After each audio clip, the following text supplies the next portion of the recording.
Olá, meus queridos pré-calouros da UEA. Preparados para mais uma conversa sobre física? Olha, é sempre bom estar preparado na medida em que você precisa estudar, objetivar os seus estudos visando ao vestibular da nossa Universidade do Estado do Amazonas. Bom, mas hoje eu trouxe um tema absolutamente instigante. Eu me refiro à dinâmica. A dinâmica é a parte da física que trata do estudo das causas dos movimentos, dos fatores que produzem e modificam os movimentos. É a nossa conversa de hoje. E nós vamos levar em conta as contribuições de dois dos maiores físicos de todos os tempos. Eu me refiro ao italiano Galileu Galilei e ao inglês Sir Isaac Newton. Depois que Kepler desvendou o formato da trajetória dos planetas, a ciência viu-se obrigada a explicar a causa que os punha em movimento. A resolução desse problema exigia o estudo prévio das leis gerais que regem o movimento de todos os corpos, ou seja, era preciso desenvolver a mecânica. Depois dos estudos de Galileu e de outros cientistas que deram origem à argumentação experimental da mecânica, Newton formulou as leis do movimento dos corpos. Bom, você se lembra que nas aulas de cinemática nós estudamos os movimentos do ponto de vista das suas descrições. Nos interessavam, portanto, estudar as trajetórias desses movimentos, descrevê-las e não propriamente estudar ou desvendar as causas desses movimentos.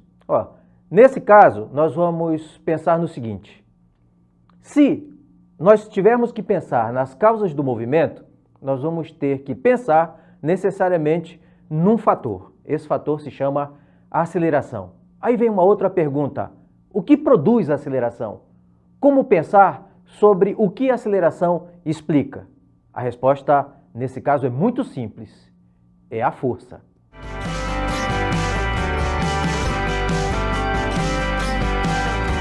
Fundamental, então, compreender o conceito de força, mas não só isso, nós vamos ter que compreender a função, os efeitos produzidos por uma força. E, para tanto, nós vamos recorrer a uma situação concreta para que isso ganhe força de ideia. Observe comigo. Nós temos a situação dada por duas pessoas que puxam horizontalmente um bloco sobre uma mesa sem atrito. Vamos interpretar essa situação. A pessoa A puxa o bloco para a direita, aplicando ao bloco uma força FA. A pessoa B, por sua vez, puxa o bloco para a esquerda, exercendo uma força que nós vamos chamar de FB. A força resultante de FA e FB equivale a uma única força que, se atuar sozinha, imprime ao bloco a mesma aceleração que as duas forças originais, FA e FB, imprimem quando agem em conjunto. Vamos então generalizar esta conceituação para que isto ganhe força de ideia na sua cabeça. Nós vamos dizer que se um sistema de N forças atuar sobre uma partícula, a força resultante desse sistema é dada pela soma vetorial de suas N forças que compõem o sistema. De outro modo, numa linguagem matemática, nós diremos que F, a força resultante, é dada pela soma vetorial de F1 mais F2 mais F3 mais Fn. Para que isso fique bem sedimentado mesmo como ideia, como já havíamos dito, nós vamos resolver um problema simples, mas preste atenção, este problema estará representado por uma situação concreta no que apresentaremos a seguir. Veja, aí nós temos, os esquemas mostram um barco sendo retirado de um rio por dois homens. Você tem duas situações, A e B. Em A, são usadas cordas que transmitem ao barco forças paralelas de intensidade F1 e F2. Na situação B, são usadas cordas inclinadas de 90 graus que transmitem ao barco forças de intensidades iguais às anteriores. Sabe-se que, no caso A força resultante transmitida ao barco vale 700 newtons e, no caso B, 500 newtons. Nestas condições, calcule F1 e F2. Vamos pensar numa solução. Neste primeiro caso, nós vamos observar que as duas forças aplicadas pelas pessoas sobre o barco são paralelas e têm o mesmo sentido. A resultante, portanto, nesse caso, será dada pela soma de F1 mais F2. Esta é a nossa resultante. Deste modo, diremos que F1 mais F2 é igual a 700 newtons. O problema nos disse isso no enunciado. F1, então, é dado por 700 menos F2. Nós temos uma primeira expressão aí que nós vamos guardar um pouquinho. No caso B, as duas forças são ortogonais entre si, são perpendiculares entre si, formam entre si um ângulo de 90 graus. Por isso mesmo, nós vamos aplicar a esta situação o Teorema de Pitágoras para achar a força resultante. O Teorema de Pitágoras nos diz que a soma dos quadrados dos catetos é igual a resultante ao quadrado, no caso a hipotenusa ao quadrado. Por isso, F1 ao quadrado mais F2 ao quadrado é igual a 500 newtons ao quadrado, também dado fornecido pelo enunciado. F1 ao quadrado mais F2 ao quadrado é igual, portanto, a 250 mil. Nós temos com isso uma segunda expressão que nós vamos trabalhar juntamente com a primeira. De que maneira? Substituindo a primeira na segunda, o que nos dá 700 menos F2, tudo isso ao quadrado, mais F2 ao quadrado é igual a 250 mil. Deste modo, F2 ao quadrado menos 700 F2 mais 120 mil é igual a zero. F2 é igual a 400 newtons e F2' é igual a 300 newtons. Observem, meus queridos, então, que a força resultante é um conceito central no estudo da dinâmica. Uma única força que substitui um conjunto de forças e vai produzir o mesmo efeito que estas originalmente produziam. Entendido? Legal. Então, compreendido esse conceito, nós vamos avançar um pouco mais na ideia da explicação das causas dos movimentos. Nesse campo, nós vamos nos encontrar com um outro conceito novo. É o conceito de inércia, fundamental para compreender as leis que regem os movimentos. Pense na situação de um passageiro sentado no interior de um ônibus, que está parado esperando o sinal abrir.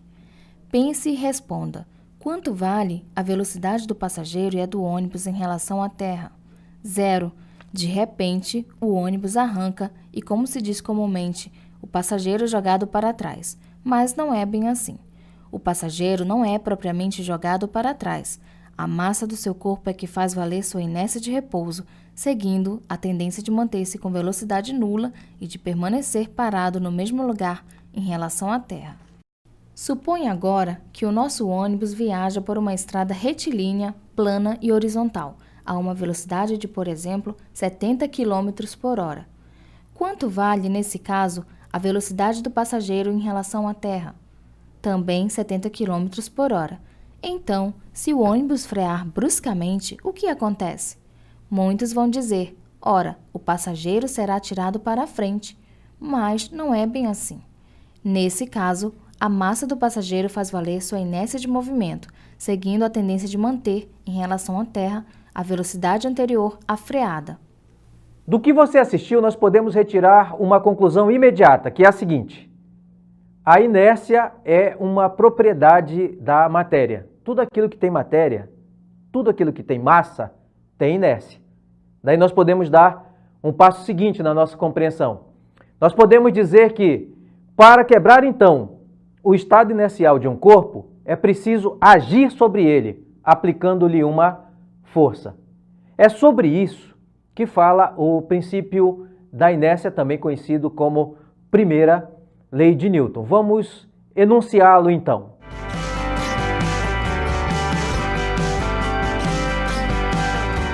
Se a força resultante sobre uma partícula é nula, ela permanece em repouso ou em movimento retilíneo e uniforme por inércia.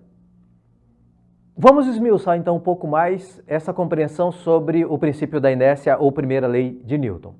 Olha, você viu que se uma força resultante que atua sobre um corpo é nula, são duas as possibilidades. Primeira possibilidade: ou o corpo está em repouso, ou esse corpo está em movimento retilíneo uniforme. Então nós temos aí, na verdade, duas situações de equilíbrio. A primeira situação, quando a resultante é nula e o corpo está em repouso, nós temos o equilíbrio estático. A resultante é nula, o corpo está em repouso. Mas não é a única situação. O corpo pode estar em movimento retilíneo uniforme também quando a resultante é nula. Dessa maneira, nós temos, na segunda situação, um equilíbrio chamado de equilíbrio dinâmico. Vamos então avançar um pouco mais e estudar a segunda lei de Newton.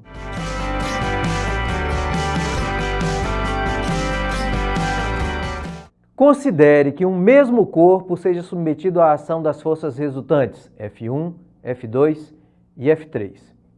Como consequência disso, o corpo irá adquirir respectivamente as acelerações A1, A2 e A3. Agora, se F3 for maior do que F2 e se F2 for maior do que F1, nós vamos ter A3 maior do que A2, maior do que A1. Bom, sabendo que o módulo da aceleração é diretamente proporcional à intensidade da força, nós vamos poder escrever a igualdade entre essas razões. F3 em razão de A3 é igual a F2 em razão de A2, que é igual a F1 em razão de A1. Ora, como o módulo da aceleração é diretamente proporcional à intensidade da força, nós vamos ter que o resultado dessa igualdade é uma constante K. Esta constante está ligada à dificuldade de se produzir no corpo determinada aceleração. Ou seja, refere-se a constante K à medida da inércia do corpo. Essa constante é a massa inercial do corpo. Daí nós podemos concluir que F3 sobre A3 é igual a F2 sobre A2, que é igual a F1 sobre A1, que é igual a uma constante K, mas essa constante K é igual a massa. Ou, de forma geral, nós vamos dizer que a razão F sobre A é igual a M, ou seja, a força resultante que atua no sistema é igual ao produto da massa pela aceleração. Aí está a expressão matemática que qualifica a segunda lei de Newton, que também é conhecida como princípio fundamental da dinâmica. Mas vamos andar um pouco mais e conhecer a terceira lei de Newton.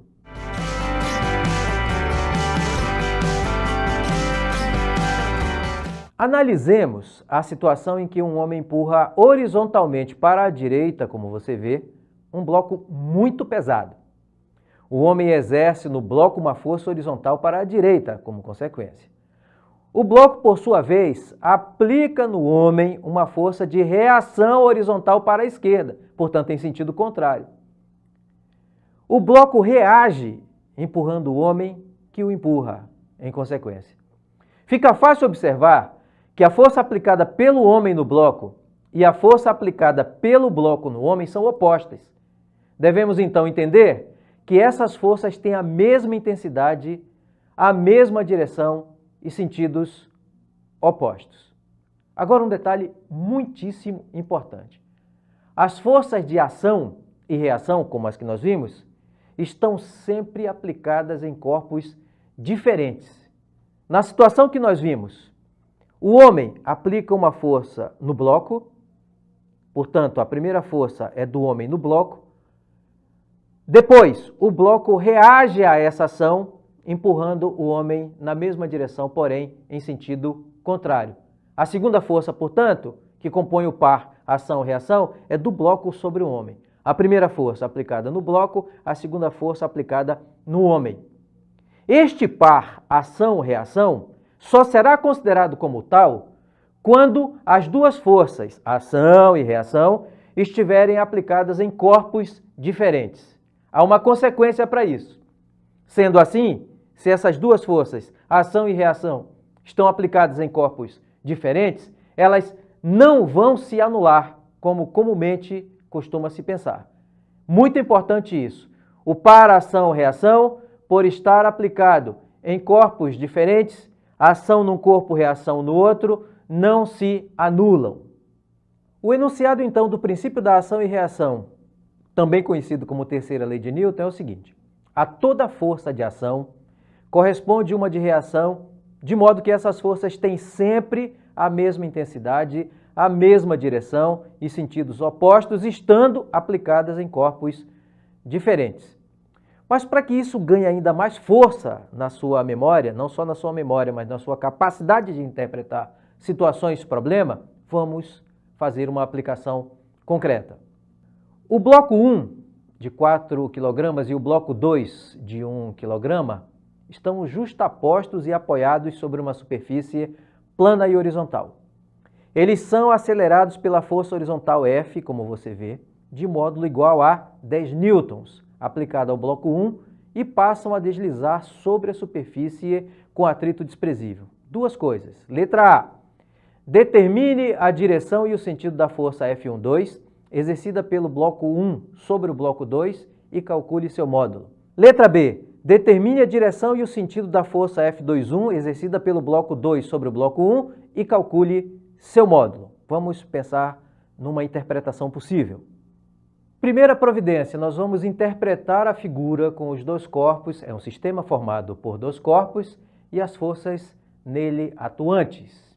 Vejamos que nós temos a força F horizontal para a direita, aplicada sobre o bloco 1, isso foi dado pelo problema, e nós temos a consequência disso. Esse sistema de dois corpos, como o atrito é desprezível, ganha uma aceleração horizontal para a direita. Nós vamos ter que, na interface dos dois blocos, nós teremos um ponto de troca de forças. F12, a força que o bloco 1 aplica sobre o bloco 2, e a sua contrária, F21, a força que o bloco 2 aplica sobre o bloco 1.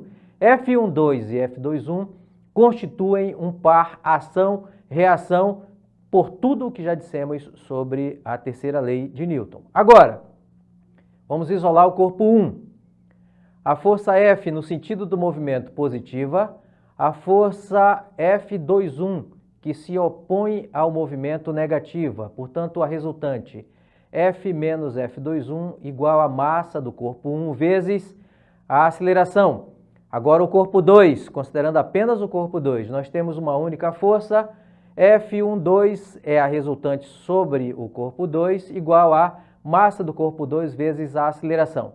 Temos duas expressões, vamos somá-las algebricamente e vamos obter F é igual à soma das massas do sistema, M1 mais M2 vezes a aceleração. Daí, nós temos que F dado pelo enunciado é de 10 newtons, que é igual massa de 1, 4, massa de 2, 1 vezes a aceleração. Desta expressão, nós vamos obter a aceleração igual a 2 metros por segundo ao quadrado. Por consequência, nós havíamos dito que F12 é igual a F21 em intensidade, também tem a mesma direção, mas tem sentidos contrários. Essas duas forças serão iguais, portanto, a M2 vezes A ou M1 vezes A, como você pode ver de uma das duas equações. Use qualquer uma das duas. Eu escolhi M2 vezes A. Então, F12 é igual a 1 vezes 2, M2 é 1, vezes a aceleração, que é 2. Nós vamos obter F12 igual a 2 newtons. Vamos responder objetivamente o que pergunta o problema na letra A.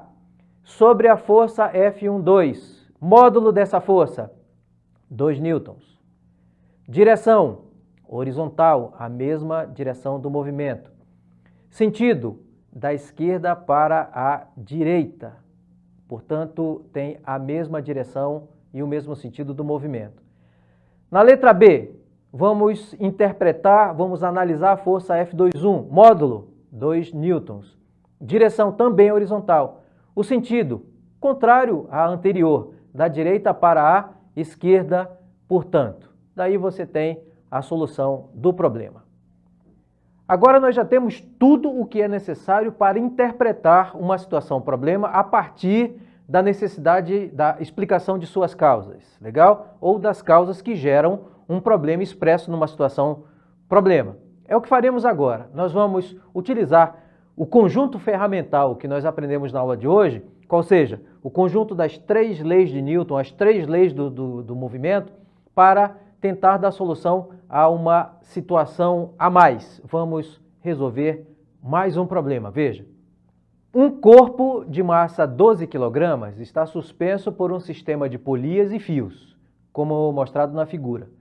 Um homem puxa o fio com uma força de 18 newtons. Supondo que estes elementos são ideais, ou seja, as polias não têm peso e não há atrito entre as polias e os fios são inextensíveis e sem peso. Pergunta-se, o corpo irá subir ou descer e com qual aceleração?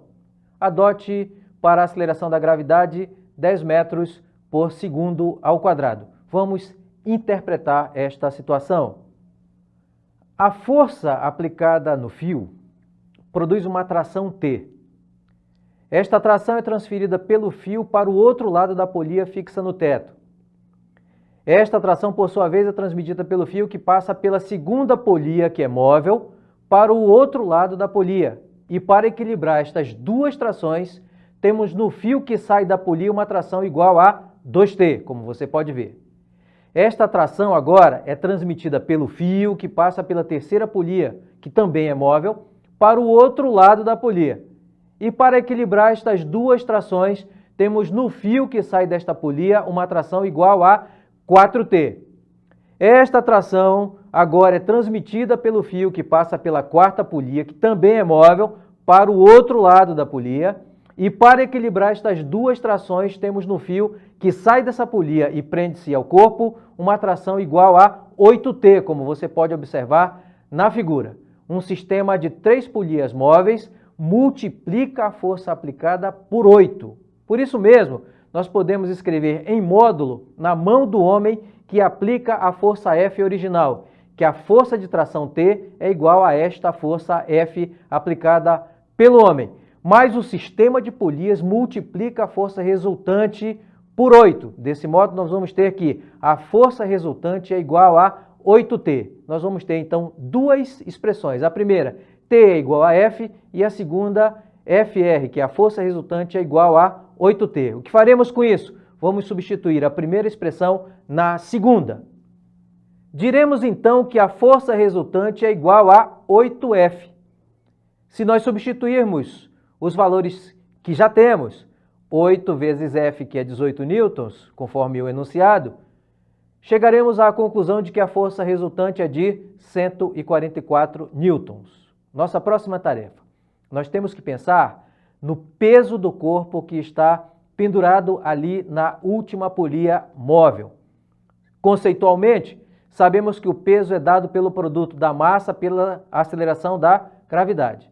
Desse modo, a massa vale 12 vezes a aceleração da gravidade, 10 metros por segundo ao quadrado, o que nos dá um peso igual a 120 newtons. Você vai observar que a força resultante aplicada ao corpo, a partir dos cálculos que fizemos, é maior que a força-peso. Então, o corpo, como consequência, está subindo. Desta maneira, nós vamos escolher o sentido da aceleração para cima. Vamos considerar positivo esse sentido. Nós vamos isolar o corpo e vamos estudar as forças que agem nele para aplicar a segunda lei de Newton. Você se lembra que a segunda lei de Newton nos diz que a força resultante é dada pelo produto da massa vezes a aceleração do sistema. Daí nós vamos ter que a força F tem a mesma direção e o mesmo sentido do movimento, sendo positiva, portanto. O peso P, ele tem a mesma direção, mas tem sentido contrário ao do movimento, portanto, sendo negativo. Aí, a força resultante será F menos P, que é igual a massa vezes aceleração. Vamos substituir os valores que já conhecemos. A força F, 144 newtons. O peso P, nós calculamos 120 newtons. A massa do sistema, 12 kg, vezes a aceleração que queremos encontrar.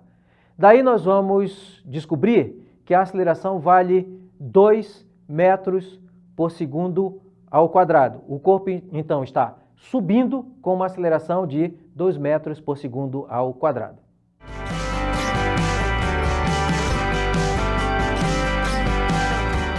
Bom, por hoje a nossa conversa vai ficar por aqui, mas deixe-me fazer algumas amarras importantes a fim de que você prossiga nos seus estudos com mais segurança.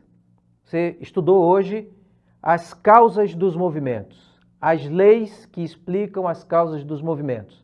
Encontrou-se com o conceito de força, estudou a primeira lei de Newton, a segunda e a terceira. Descobriu como calcular ou qual o papel da força resultante nesses processos. Legal? Desse modo, eu vou pedir que você aprofunde seus estudos resolvendo mais exercícios. Assista a aula de novo. Vá à internet, vá ao portal da universidade na internet. O seu lugarzinho nesse portal está lá. Você encontra pré-calouro, clica, entra e se encontra com esse mundo maravilhoso do conhecimento, que está à sua disposição. Portanto, só depende de você. Nós faremos a nossa parte para entregar a você o que há de melhor no sentido de formação para o vestibular. Nós vamos ficando por aqui, esperando encontrá-lo na nossa próxima conversa. Até mais!